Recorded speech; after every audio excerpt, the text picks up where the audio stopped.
জয় মা বিপত্তারিণী চণ্ডীর জয়। এইটা হলো মা বিপত্তারিণী মন্দিরের যাওয়ার রাস্তা। এদিকটি হলো বারুইপুরে যাওয়ার রাস্তা, আর এইটা হলো গড়িয়ার দিক থেকে আসার রাস্তা। মা বিপত্তারিণীর এই প্রসিদ্ধ মন্দিরটি রাজপুর সোনারপুর বাজারের সন্নিকটে অবস্থিত।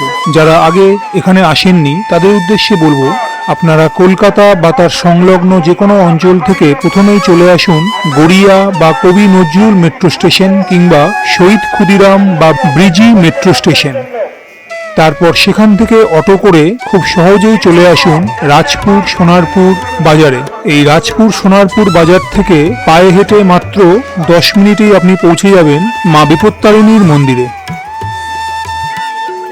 বিপত্তারিণী চণ্ডীবাড়ির পক্ষ থেকে আবারও জানাই আগত শরণার্থী, দর্শনার্থী, পূর্ণার্থী, তথ্যব্রতী যারা ব্রত পালন করছে প্রত্যেককেই জানাই আমরা আমাদের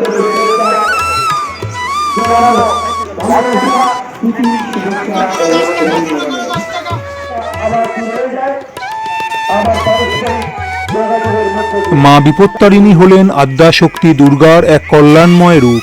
যিনি সমস্ত বিপদ থেকে আমাদেরকে উদ্ধার করেন তিনি হলেন মা বিপত্তারিণী। বাংলার শাক্ত ধর্মাচারে এই ব্রত অত্যন্ত জনপ্রিয়। বিশ্বাস করা হয় মা বিপত্তারিণী ভক্তদের অকাল মৃত্যু থেকে রক্ষা করেন, সংসারের সমস্ত রকম বিপদ আপদ দূর করেন, রোগ শোক দুর্ঘটনা ও অশুভ শক্তি থেকে সুরক্ষা দেন এবং পরিবারে নিয়ে আসেন শান্তি ও সমৃদ্ধি।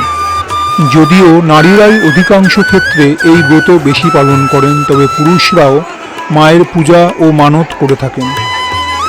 এখানে যেহেতু শনিবার দিন করে বিপত্তারিণী মায়ের পুজো অনুষ্ঠিত হয় না, কেবলমাত্র মঙ্গলবার দিনই পুজো অনুষ্ঠিত হয়, সেই কারণে আজ সোমবার রাত থেকেই এখানে মানুষের ভিড় জমতে শুরু করবে এবং মঙ্গলবার দিন ভোর 4টে থেকে এখানে পুজো অনুষ্ঠান শুরু হবে।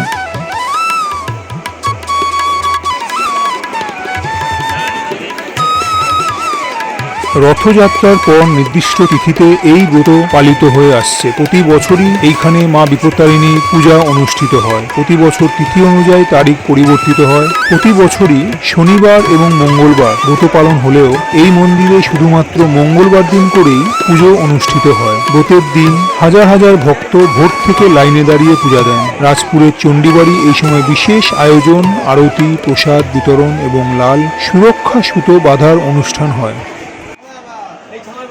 এই পুজোকে কেন্দ্র করে এই মন্দির এলাকায় বসে যায় এক বিরাট মেলা। এই মেলাতে অংশগ্রহণ করে দূর দূরান্ত থেকে আসা বহু ব্যবসায়ী, যারা সোমবার বিকেলের পর থেকেই তাদের পসরা নিয়ে এখানে বসতে শুরু করেন। এই মেলা প্রাঙ্গণে আপনি পেয়ে যাবেন মা বিপত্তারিণীর ছবি থেকে শুরু করে ফল, ফুল, তাগা, ঠাকুরের জন্য মালা, সন্দেশ এবং আরও অনেক কিছু।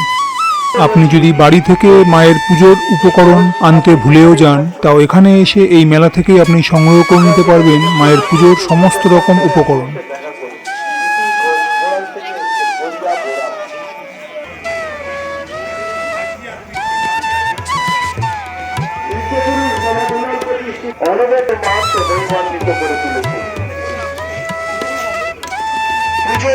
যেমন খুশি পাশে ডাকলে আপনি পুজো এই মন্দিরকে অন্যান্য বিপত্তারিণী মন্দির থেকে আলাদা করে তুলেছে বেশ কয়েকটি বিষয়, যার মধ্যে প্রধান হলো এখানে মায়ের প্রধান বিগ্রহ ছাড়াও এখানে রয়েছে বিভিন্ন দেবদেবীর মূর্তি। এছাড়া একটি পবিত্র বিল্ল বৃক্ষ যা বিশেষভাবে পূজিত হয়। প্রতিষ্ঠাতা বাবা দুলাল ও তার পরিবারের স্মৃতি বিজড়িত স্থান এখানে সংরক্ষিত আছে। মন্দির চত্বর অত্যন্ত পরিচ্ছন্ন, শান্ত ও ধ্যানের উপযোগী পরিবেশের জন্য পরিচিত।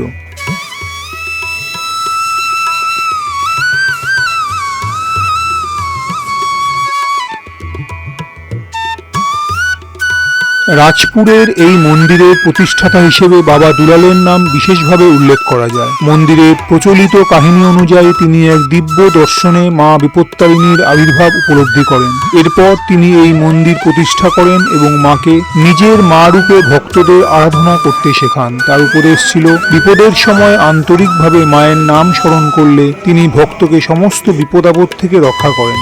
বাবা দুলালের বেশ কিছু অমৃতবাণী রয়েছে যা আমাদের মানব জীবনকে সুন্দর, সার্থক ও কল্যাণময় করে তুলতে পথপ্রদর্শকের ভূমিকা পালন করে এবং যা আমাদের মানব জীবনকে আলোকিত করে সৎ পথে চলার অনুপ্রেরণা যোগায় এবং ঈশ্বর ভক্তি ও মানব সেবার আদর্শে উদ্বুদ্ধ করে।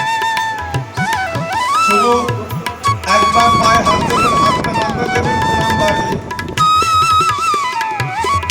এই বিপত্তারিণী ব্রতের মূল উপকরণ হল একটি লাল কাপড়, লাল জবা ফুল, 13 প্রকার ফল, 13 প্রকার মিষ্টি, 13 প্রকার ফুল, 13টি পান, 13টি সুপারি, 13টি দুব্বা, 13টি বেলপাতা, এছাড়া সিঁদুর, আলতা, ধূপ, দীপ, আমপল্লব, দই, মধু, ঘি, চন্দন এবং সবথেকে বিশেষ সেটি হলো লাল ডোর বা তাগা।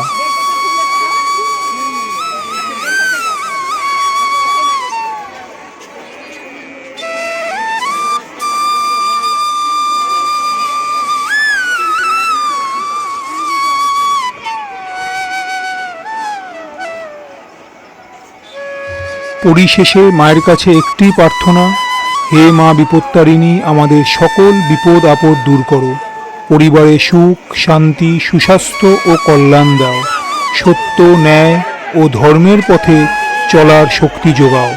জয় মা বিপত্তারিণী চণ্ডীর জয়।